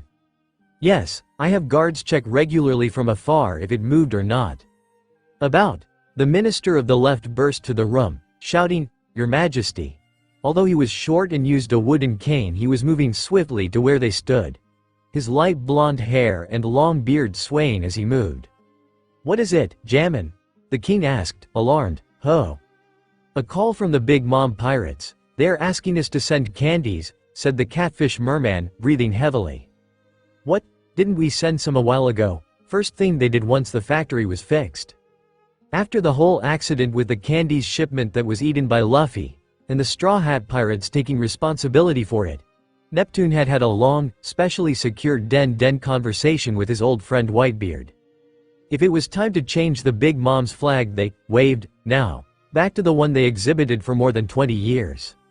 Even though Neptune wished for Otahime's dream to come true, and he intended to participate in the upcoming reverie now that he had enough signatures supporting relocation, he needed to keep other options open for the sake of his people. Instead of answering, Edward had asked him if it wasn't the Straw Hat flag they wished to fly over their kingdom for protection. Neptune wasn't sure how much of the question was a joke. However, the Emperor had hinted he had something big coming up which might make it hard for him to guarantee protection. Neptune also knew the Whitebeard pirates had still suffered heavy losses 2 years ago. That was how Big Mom had claimed Fishman Island in the first place. In the end, they agreed to continue displaying the Big Mom flag for the time being, and send the candies shipment as agreed upon. Yes, 2 weeks ago, we sent 10 tons, we did. Apparently they're having a very important celebration, and they are requesting we send them more as soon as possible, before the end of this month, the minister of the left explained. Requesting? They request? Pa. They're acting as if their request doesn't come with a death sentence if the deadline isn't met. Someone is going to pick it up? Asked the king, keeping calm. No, they want us to send it ourselves. Would we be able to make it in time? I am not sure, but it isn't like we have a choice. Call Jinbei and Sun Pirates. They should be able to make the trip to Big Mom's territories in time. Yes, good idea, Your Majesty. I am going to check on the factory, and bring in more help to make the production as high and fast as possible. I leave it in your care, Jammin. Like he had come, the minister of the left departed in a hurry, murmuring under his breath about all the things he had to do. Why? Your Majesty, Jammin? This is awful. The Tamate box, the minister of right shouted in panic. A memory of the last time they spoke about the explosive box came to mind. Luffy had just taken the blame for the missing candies, and directed Big Mom's anger toward him, instead of Fishman Island and its people. He also gave her the stolen treasures the king had promised them to keep if they caught the thief, as compensation for the candies. He now just informed the crew with his exploits while they were away. "Your Majesty," the Minister of Right called for him, moving closer and speaking quietly. "We really must tell them about how the Tamate box they sent to Big Mom will explode if it's opened. One of the treasures that the thief stole from the heavily guarded treasure vault was the national treasure of Fishman Island. Except in the box, instead of the treasure that was stolen 10 years ago, the Minister of the Right planned to explode if the box was opened by another thief." The king nodded his understanding. "We should tell them. They did so much already for Fishman Island." "But," he said, looking at the Straw Hat crew. "Look at them," he indicated to his minister. His voice was full of pity. The Minister of Right turned to look. Chopper and Usopp were kneeling on the ground, tears falling from their eyes. Puddles of water forming underneath, and a visible shroud of despair over them. "It's over," wailed Usopp. "One of the 4 emperors wants us dead. We're just going to die in the new world. Do you think Big Mom will forgive us if we give her all the treasure we find from now on?" Chopper wondered aloud without any real hope. Neptune and his minister shared a look, and silently agreed not to tell them. Their thoughts aligned. "I just can't bring myself to tell them that they already sent her a bomb." They moved closer, turning their back on the heartbreaking scene and whispered together. "But it's been 10 years since you planted those bombs. Isn't there a chance that they may have become duds in that time?" asked the king. "That's right, Your Majesty, think positive," the Minister of Right said, and added, "There is a lot of moisture in the Ryugu Palace, after all." Filled with newfound encouragement, he was on a roll. "Besides, there is no guarantee that Big Mom will open it herself." "Then, let's pray that things work out," they both agreed, giving each other a thumbs up. "I forgot about it, Jammin," shouted the king in horror. "Me too." The shock of finding out that our savior was related to her didn't register. They had already had a discussion with his sons and the ministers when the truth about Luffy's heritage was spread in the newspapers. In the end of it, they had decided to believe in Luffy's own deeds. Actions speak louder than any honey-sweet promises. Luffy's action saved them, he freed their country, and he freed his daughter. His lovely daughter who was no longer locked up in her room with barely any visitors for her own safety, and could go on adventure every day and come home excitedly to share with her father, her brothers, and whoever else would listen. He even made his precious Odahime's dreams of coexistence between humans and fishmen seem not so far and beyond reach. The new generation of children see it as something that already exists. But just in case, he had sent his son Fukaboshi to ask Madame Shirley for what the future held for them and one straw hat. As usual, she was very vague, murmuring about a family reunion, wedding, grooms, and a huge war. According to Fukaboshi, she had gasped and smashed her crystal ball afterwards, and refused to explain. But she had assured him that Luffy would end up on top. So he wasn't worried too much. While Shirley had her weird quirks, she wouldn't lie. "I regret not telling them, Jammin. Maybe they had already opened it and nothing happened," the Minister of Right said. "Or maybe it was lost." "I sure hope so, Jammin." None of the Big Mom officers mentioned anything when they came to take the candy shipment. If anything happened, they would have mentioned it, or came to destroy us, was left unsaid. But if the king couldn't continue, they both contemplated in silence the alternatives. If she opened the box herself, would she take the explosion as a declaration of war from her son? Asked the Minister of Right in a voice barely above a whisper. Even if it was a dud? "It will be us, not her son she would blame, Jammin," the king shouted. "What can we do?" "What?" The Minister of Right was hovering around in circles.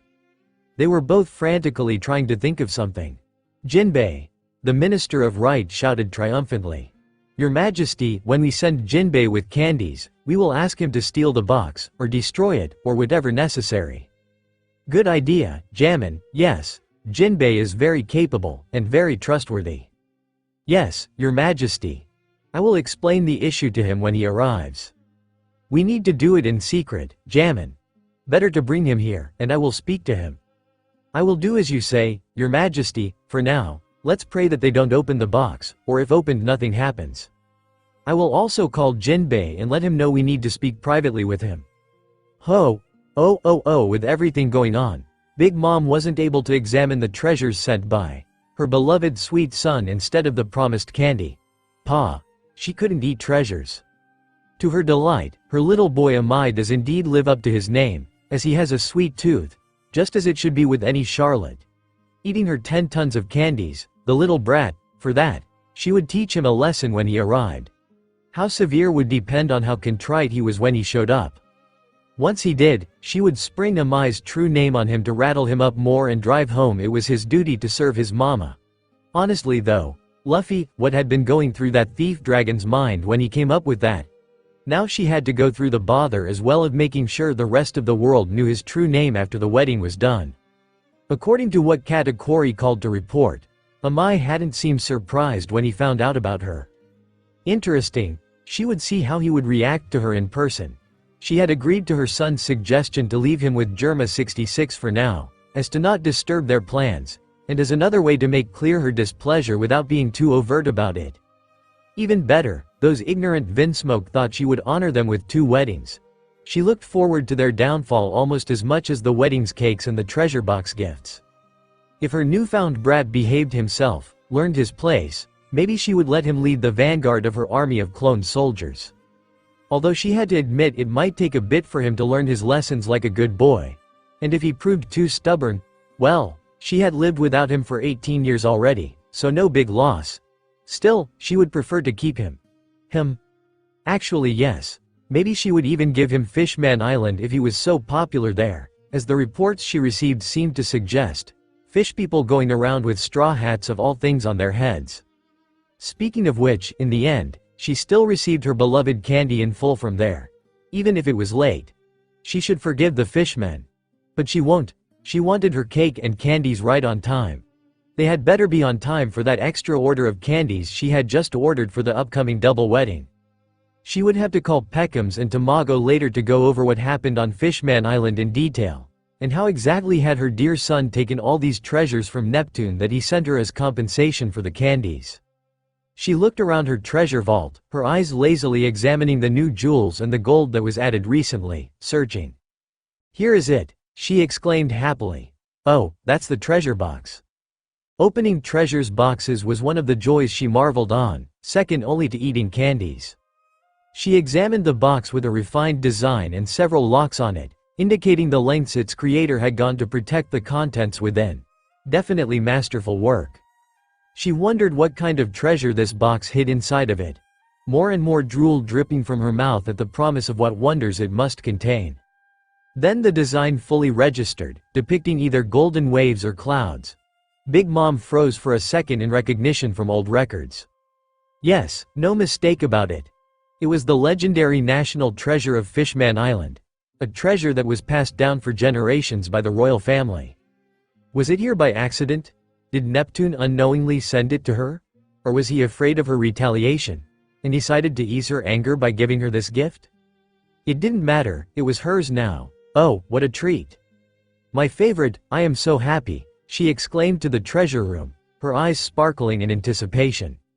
"I wonder what's in it," she wondered loudly, eyeing it from every angle here and now. Why shouldn't she? It was hers. She was about to smash it open, when she paused. No, she should wait. Such legendary treasure deserved an audience.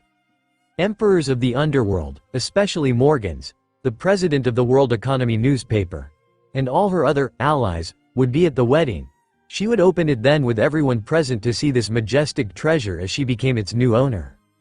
No one refused an invitation to Mama's party, and it was only right to bring a gift when you came to her party. And what was a better gift than a treasure box, except maybe exotic new candy, the quantity filling half of Tato Island. -00 to 0. The new world is too weird, moaned Nami. In front of them was an elephant so ridiculously massive it reached the clouds, casually walking through the ocean. Suddenly it twitched its head as if in pain, and the fog cleared for them to see a massive fleet of ships at its rear legs. Even from here they could make out the swarm of bodies nearing the top. An army. Who are they, and is there any reason why I shouldn't cut them up? Zoro calmly asked. Too calmly. None whatsoever, Law answered, hefting his own blade. That's the Jolly Roger of Kaido the Emperor, he added. Zou is under attack. Kaido, gasped Nami. What's he doing here? Did he somehow know and get ahead of us? Wailed Usopp. No, this has to be some sort of coincidence, barked Law. He hoped that was the case. The alternative was problematic. It meant they had a traitor, someone feeding the enemy information. Unbeknownst to everybody else, Momonosuke, Kinemon's son, and samurai in training, impulsively switched to his devil fruit form of a dragon. With a heavy heart he knew what must be happening. The minx. He thought with quiet despair. Acting quickly, Nami used her sorcery Kleam attack, the newest version of her weapon which Usopp had given her on the trip here, to conjure a thick fog, creating a room. Law then used his heart fruit to teleport her across the front of the Straw Hat Grand Fleet to spread their concealment until they were safely hidden from sight. This coordination between them happened with minimal communication. Law refused to dwell upon how integrated he had become with the Straw Hat crew. A dingy was rowed out of the fog by two nameless pirates long enough to confirm through a telescope that there was no reaction by the enemy fleet. With that news, everybody breathed a huge sigh of relief and began to plan. Admiral Orlumbus's ship of the Yanta Maria Grand Fleet pulled up alongside the Thousand Sunny. From what I saw, the Jolly Roger upon the lead ship means it's the personal vessel of Jack. He boomed, surprise clear upon his face. Jack? Who's Jack? Asked Nami. Kaido's last remaining general, answered Law. In his war against Whitebeard, King and Queen were both killed. The Straw Hats took a moment to figure out the naming scheme, and Usopp awkwardly said, shouldn't Jack be called King, now then? Force of habit by this point. He held that name and rank for over 20 years after all. Ah, so whatever's going on, Robin smoothly cut in, this is a big deal for Kaido if he's risking Jack like this. And a lucky break for us, nodded Law. If we take down Jack, then taking down the Emperor himself will be far easier. That's not our main concern now, we need to get to Luffy, barked Nami. And Beppo is there on Zou if we want to make that Vivre card, Law coldly retorted, doing his best to hide his concern for his crew. Strange though that Kaido would risk such a large fleet, mused Kairos, trying to keep the peace. As the former commander of his nation's military, he had a decent grasp of strategy, and knew from news reports how badly the Emperor had suffered. According to the speculation of the newspaper articles he had read, Kaido only retained his remaining territory and title because of his personal power, with his forces much reduced. If Big Mom or Whitebeard knew this many ships and pirates were absent from his borders, they might very well take the opportunity to attack. Indeed, agreed Orlumbus, who was now aboard the Sunny, along with all the other captains of the Straw Hat Grand Fleet. With the exception of the giant Haruden of course, who simply would not fit aboard, but was present in the form of a Den Mushi. Whatever is on Zou, grunted Don Sai, 13th leader of the Happo Navy, and captain of the 3rd Fleet of the Straw Hat Grand Fleet. He's risking a losing war with another emperor for it. What could be so valuable? Despite themselves, Kinemon and Kanjuro shared a heavy glance. If Kaido was that weak, freeing Wano would be much easier. However, the time-traveling samurai also knew that if the filthy dragon's forces were spread as thin as Law Dono implied, then it must be a significant prize they sought. Their companion Raizo, and any clues to the location of their charge lord Oden Momonosuke, was the obvious answer. To say nothing of taking out the threat of the minks as ancient allies to the Kazuki clan. Well, we already picked a fight with him by destroying that factory and bringing down Doflamingo, Cavendish idly mused, twirling a rose between his fingers. The pirate prince, and captain of the First Fleet, acted as if he were enjoying himself. Taking down these ships here and now merely saves us some time, and will make it harder for Kaido to hunt us down while we rescue Straw Hat. Good time to work more on our teamwork, grinned Bartolomeo savagely, his insight at odds with his punkish and barbaric appearance. Alright then, Zoro's steely tone cut through any further conversation. Anybody got a plan? Despite themselves, the fleet captains were unnerved by Zoro's single eye. His face was perfectly neutral, and his stance relaxed despite crossing his arms over his chest. But there was a shadow over his expression which made them know this was a man dangerously close to violently snapping. And all of them vividly remembered how this underling of their beloved Grand Fleet commander, granted he was unaware of his new status just yet, Except it was hardly like he was going to complain about it, right? Had cut through a giant larger than a mountain. With a single move. Right, Orlumbus of the 7th Fleet said, coughing into his fist. Well. -00 to 0. Huh. Where'd this fog come from? Griped one of the beast pirates.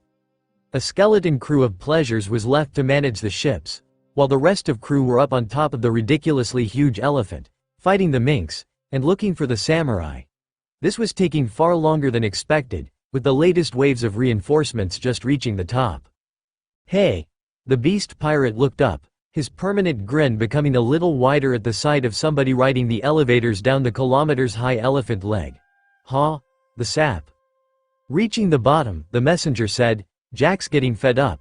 We're to bring up that little surprise of jokers, along with all the gas suits. Oh, what's the surprise? It's something of Caesar clowns apparently, it? With a sudden, irregular splash which jostled the fleet of nearby ships, the 1000 Sunny landed on the starboard sides of beast pirates. With a quick spin of the wheel, Nami was already turning them to face the enemy head-on. Room! Yelled Law even as they came about, and began to swing his sword, cutting ships in two. 1080-pound cannon! Roared Zoro, the compressed air tearing entire ships to shreds. Robin's eyes were closed and arms crossed, while the necks of beast pirates were snapped. Frankie Radical Beam!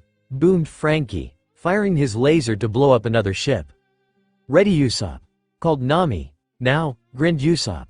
Gao Cannon. With that, the primary weapon of the 1000 Sunny stuck out of the figurehead, and fired the air cannon. A third of the remaining ships were destroyed instantly, and due to the smile fruits they had eaten, any survivors from the tattered ships tragically drowned without a struggle. Get them! Roared the survivors, racing to man the coot, the attention of one of the savage pirates from the corner of his eye. Turning around, while the smile remained etched across his face, the blood drained from it. An entire line of at least 50 ships of all sizes, sailing perpendicular to the beast pirates so the full broadsides of their cannons aimed squarely at the unprotected and fully exposed sterns of their hapless foes. HRMPH, grunted Orlumbus as he put the enemy into a lethal checkmate. As it was his strategy, the honor fell to him to order, fire. It was a slaughter of fire and iron. All told, in less than a minute, the remaining bulk of Kaido's navy was sent to the watery depths below. -00 to 0. Now the Straw Hat Grand Fleet, captain of the Heart Pirates, samurai, and Dressrosa citizens had to figure out how to get up a ridiculously tall elephant. Fortunately, the beast pirates had already rigged up a series of crude if serviceable elevators, which made sense, since even New World veterans would be a bit tired if they had to climb all that way up by themselves. Especially since this would not be climbing a stable mountain, but the leg of a living creature who was moving as you scaled it. Yeah, much harder. Kanjuro also painted, badly, several animated animals to carry even more up, so they could all go up at the same time. Of course, everyone was leery of having the giants take the system or animals, and risk finding out they were too heavy, including said giants, only for Haruden to assure them they could handle the climb without issue. Indeed, they were actually faster, even when also carrying up dozens of the stronger crew members. As for the rest, the captains and true elites, well, they had their own special ride. Caesar had been conscripted as a hot air balloon with his gas fruit powers, lifting them into the air at the fastest pace. Initially, he had been cursing and screaming at them, going on about, how dare they consider using a genius like him in such a manner, etc., until Law cut that short by squeezing the heart of the mad scientist, which was literally sitting in his palm. They needed to work out some sort of functional strategy after all, without any pesky distractions. One benefit of Straw Hat Yaw's absence at least, was that they could come up with a plan, and actually follow through on it. It took ages, but finally they were atop of Zou. There was a brief altercation with a few of the beast pirates by the broken gates to the main kingdom, yet the only significance there was what that told them. 1. That the beast pirates were truly unaware of what was coming up behind them. 2. Zou remained free, and the fight with the beast pirates was still ongoing. Quickly everyone assembled into something resembling an organized army, so they would not get in each other's way.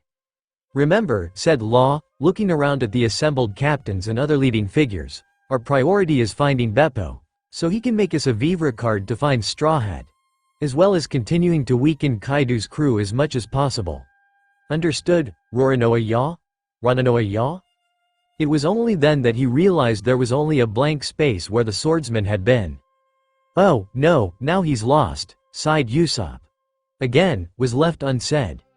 Hopefully they could find him before he missed out on the battle. -00 endlessly laughing. The pleasures of the beast pirates threw themselves once more into the fray against the minks. Monstrous gifters and headliners with their artificial devil fruit powers cackled alongside them. Ah, the joy of battle, and the promise of the sweet, sweet fun they would have with these pig-headed, sometimes literally, minks once this was all over. Suddenly over all the blood and violence, they sensed bloodlust in the air aimed at them, so overpowering that it made the beast pirates freeze and shiver.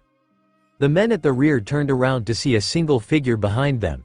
He did not wear their uniform and was no mink, and yet something was familiar about him to some of them. Slowly he placed a katana between his teeth, and hefted the ones in his hands. Good, I'd hate to cut you down with your backs turned. It's a swordsman's greatest shame. Although in this case it'd be my shame in cutting you down from behind, since none of you truly are one. Then he moved. What is that? Gasped Wanda. As sudden agonizing screams caught her attention and her fellow minks with sharp ears. She turned searching for the source in time to see dozens of the invading pirates in the distance being thrown into the air. Even from here she could see the arcs of blood. Had help arrived, or yet another foe to both themselves and these first invaders?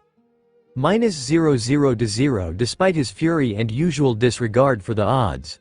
Jack the Drought was coming to the uncomfortable realization that he was in a tight situation now.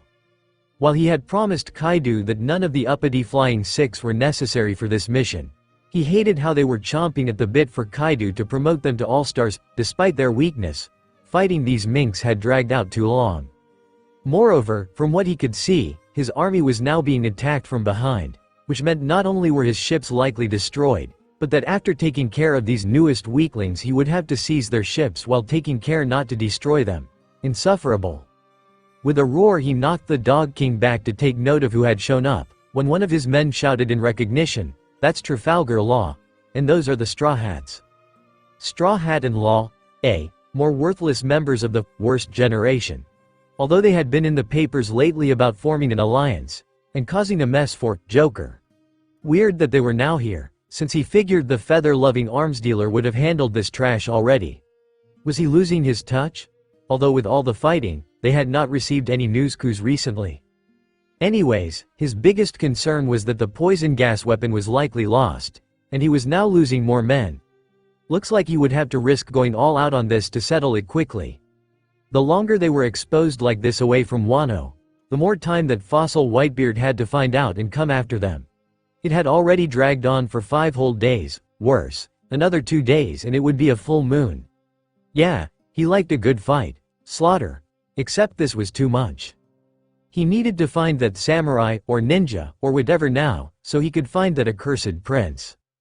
If the brat got back to Wano and the rebels there, especially with these animals at his back, then they would be in trouble. Oh, Kaido could crush any insurrection, yet if the weapons factories were wrecked, or worse Whitebeard made a move at the same time, everything could come crashing down. Not to mention the threat of the old man finding out from Odin's samurai that Kaido's home base was on Wano, and getting all sentimental about helping out his brother's people. Jack had not lain low these last 2 years for it to all come apart now. He would crush this rebellion and those upstart nuisances for good, and relish as they screamed for days on end. -00 Duke Inuarashi was truthfully grateful for the brief reprieve, as it allowed him to also take stock of the situation. These pirates are likely here more to fight Kaido's forces. Hopefully they will be Rizo, Kinemon, Kanjuro. Here, where is Lord Momonosuke? This changed everything. For the last 5 days they had been locked in a stalemate with these beast pirates, yet now was their chance. Glancing around at those soldiers closest, Zoe's ruler of day whispered to Giovanni, whose speed was so essential now. Go and wake up that mangy cat Gaara. Tell him that Kinemon and Kanjuro are here Gaara. The zebra mink tensed as he got the implicit message, and was off like a shot. It was risky, since the Guardians would be resting and recovering after their own 12-hour shift of fighting. Except it was about 3 p.m., so hopefully they had gotten enough time. -00 to 0 Peru. Peru. Peru. Peru. Peru. You are dialing the right number, stupid captain, asked Sanji. He was impatiently tapping his foot. He took out a cigarette from his shirt's pocket and lit it. At least one good thing about being stuck in one of his family's castles, now solely Queen Reiju's, was access to all the cigarettes he wanted. Luffy didn't answer, making a face at Sanji and clutching the Den Den Mushi's receiver in his hand. After all, while the Big Mom pirates may still be threatening that crummy old chef's life if Sanji did not show up to the wedding, that was no reason they could not call Nami, Chan and Robin, Swan. Peru. Peru. Few seconds had passed, Sanji huffed and with swift movement snatched the Den Den Mushi from Luffy's hand, and just as quickly he redialed the number to their ship. Stupid Sanji, give it back, Peru. Peru. Peru. Peru. Peru. Strange, it's the right number. What could they be doing to not answer it? Sanji, give it back. You're the one that dialed wrong. Luffy stretched his right arm, trying to snatch the Den Den Mushi back. Sanji moved away, tossing the still ringing Den Den Mushi from one hand to the other expertly. Luffy's hand curled under Sanji's arm, stretching even more following the Den Den Mushi trajectory, encircling Sanji's shoulders and arms a few times in his quest to catch it. Sanji turned around a few times, walking on his tiptoes, holding the Den Den Mushi higher out of reach. Luffy stretched his other arm quickly, aiming at the up-high Den Den Mushi. Sanji almost lost his balance, and he had to clasp his teeth for the cigarette not to fall out of his mouth. Stupid captain, stop! Unable to snatch the Den Den Mushi, Luffy used his intertwined arms around Sanji to pull him closer, only for the chef's frantic struggling to make him lose his balance and fall over, dragging the rubber man down with him. Desperate to save the precious and increasingly concerned snail, Sanji tossed it up in the air. With a precise flick of his wrist, it hit the ceiling upside down and stuck itself safely up there. Followed by a headbutt to stop him from stretching his neck to get it. Ha! See Luffy reach it now. I am interrupting? Reiju was standing by the door, her eyes gleaming with amusement as she saw them both, tied up, on the floor. I didn't realize the two of you were so close. It took a moment for the implications of her insinuation to hit home, and when it did, it hurt worse than his first bounty poster. We're not like that, Sanji shrieked in absolute horror, fighting with all his might now to get loose from Luffy, only to somehow entangle himself worse. Look at what you did, you stupid black hole. Reiju giggled at the results of her teasing, relishing at being able to cut loose step by step. She would never have dared say something like that even less than a day ago. Hearing her humor made Sanji belatedly realize what she was doing, only for it to only make the whole mess worse as he and Luffy rolled across the ground. Sanji was frantically trying to weasel himself out of Luffy's hands. The horror. Even though it was his sister, it was still a lady who caught him in such an unflattering position. How low had he sunk to be seen in such a state? Finally registering her brother's despair, and fiancé's growing irritation.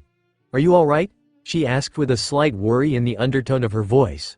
She was not put off by Luffy's body though, having already seen it in action a little against the Germa 66's soldiers. Also, how could she be disdainful of the one who had saved the lives and souls of herself, and her true brother? Gah! Sanji, quit it, Luffy finally yelled, as his Nakama's frantic movements were getting frankly uncomfortable, with him being pressed to the ground under the blonde as he tried to tear himself free. I'm terribly startled by Luffy's sudden cries. The Den Den Mushi had actually let go of the ceiling, and fell smack dab into the pirate's open mouth. Eyes widening, Sanji managed, "No Don, gulp, ttt, swallow." Blah! Gagged Luffy. That was horrible. Even as a kid he had never appreciated eating raw slugs, and those electronics for people to talk with only made the flavor somehow worse. It never occurred to him it was probably a blessing he did not consider the form of communication everyone used to be a delicacy, otherwise he would eat them all up. Please tell me this wasn't the only Den Den Mushi in this damn ship. Sanji looked desperately at Reiju. If not for how his arms were still stuck to his side, Sanji would be tempted to yank open Luffy's jaw and reach down his gullet to grab back the suicidal snail. Unfortunately, nobody knew better than him that whatever went into that black hole was gone for good. Despite herself, she could not help but give a giggle anew at their antics. "I'm afraid so. Remember, the communication room was destroyed when we captured Yanji, since he was trying to call Ichiji and Niji." Typical Luffy, Sanji groaned in frustration, letting himself go slack, still tightly intertwined with Luffy even with all his struggles. Luffy didn't seem to be bothered by their close proximity, although with long practice he started unknotting himself. Yes, it was sad they could not call their nakama, yet what was done, and no point in wasting time being upset about it.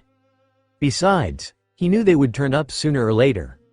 Right now he was more concerned about getting himself free enough to move better. "Do you need help?" Reiju trailed off, pointing at their wrapped-up state, taking pity on his futile struggles. She could see some complicated knots she figured even Luffy could use help with. "Please," cried Sanji in despair. Oh, Rebecca hushed Momonosuke and strained her ears. Momonosuke was still in his dragon form. He hadn't stopped fretting around since everyone left to join the fight. She wasn't happy about being left behind on the Thousand Sunny, but she agreed to stay on the ship and guard Momonosuke. Kinemon had bowed so deeply when he asked her to take care of his son, his head had almost touched the deck floor. For a second, she thought she heard something like "purr" being repeated, which was pretty strange. For some reason it sounded familiar, but she could not place it. Unfortunately, she was uncomfortably aware her childhood had been robbed of many experiences others took for granted. Such was the price of living in poverty and on the run from the government, followed by being a gladiator slave. "Except now I'm free to enjoy the world and discover new things," she reminded herself. She tried to listen again, but she could only hear the sound of waves crashing against the ship. It was probably her imagination. The stress was getting to her. Not only because of this battle, but because of how she was worried for Luffy. Worried for the man who had saved her whole world, and given her back her father she had been made to forget. The hero who she had feelings for. Although, if she could barely admit them to herself, how would she face him next time? She smiled to calm the nervous dragon, although she would not let him snuggle into her breasts, and shook her head to indicate there was nothing to worry about. Both of them looked up at the moving elephant, and prayed. -0-0 back on Zou. The minks were nearly caught off guard like rookies when the tide suddenly turned. Suddenly the invaders were screaming and yelling from the rear as a horde of strangers hit them from behind. Wearing colorful different outfits, they tore right into the fight without. Were those giants? What were giants doing here? For an instant the musketeers not immediately clashing with the invaders hesitated. What were they doing here? Reinforcement for the enemies? New enemies? Or, dare they hope, allies? Their questions, prayers, were answered as what seemed like a cyclone of fury appeared out of nowhere. In a blink the illusion was gone however. And standing there alone was one man while bodies are circle a dozen meters wide. As impressive as that was, the empty space meant the minks were able to recognize him as pirate hunter Roronoa Zoro of the Straw Hat Pirates. The very crew allied with the Heart Pirates which, led by Beppo, had been fighting alongside the currently sleeping King Nekomamushi and his guardians. They must be friendly then. And what friends they were. Leading the charge against the terrors of the New World were more of that strange assortment of people recognized from newspapers. The crew which had declared war upon the world itself, and done so many impossible things. The fighting spirit they were emitting, the way they attacked so precisely and brutally, the fierce look in their eyes that raised the fur up their spines. The way they fought, it was almost like they felt Zou was their home, and would do anything to protect it. It put the minks' own effort to shame. They took pride in protecting their home, they had done it for years, and would continue to defend it with every means at their disposal. With every ounce of strength their bodies possessed. With every last drop of blood that pumped through their veins. With every breath, every howl, every word, every thought. Just as the musketeers felt they had found their limit, they all heard it. The excited calls from the beast pirates. "Samurai, those samurai are here." Those words stabbed deep into the minds of the minks, for if there really were samurai with this new group, and they were attacking Kaido's forces, and from what Reizu had told them, With a snarl, the musketeers threw themselves back into the fight with an even greater fury and strength than they knew they had. They would not let their ancient comrades fight alone. Not so long as they drew breath. Zou would be safe and free once more, and they would uphold their ancient oaths to their brothers from another nation.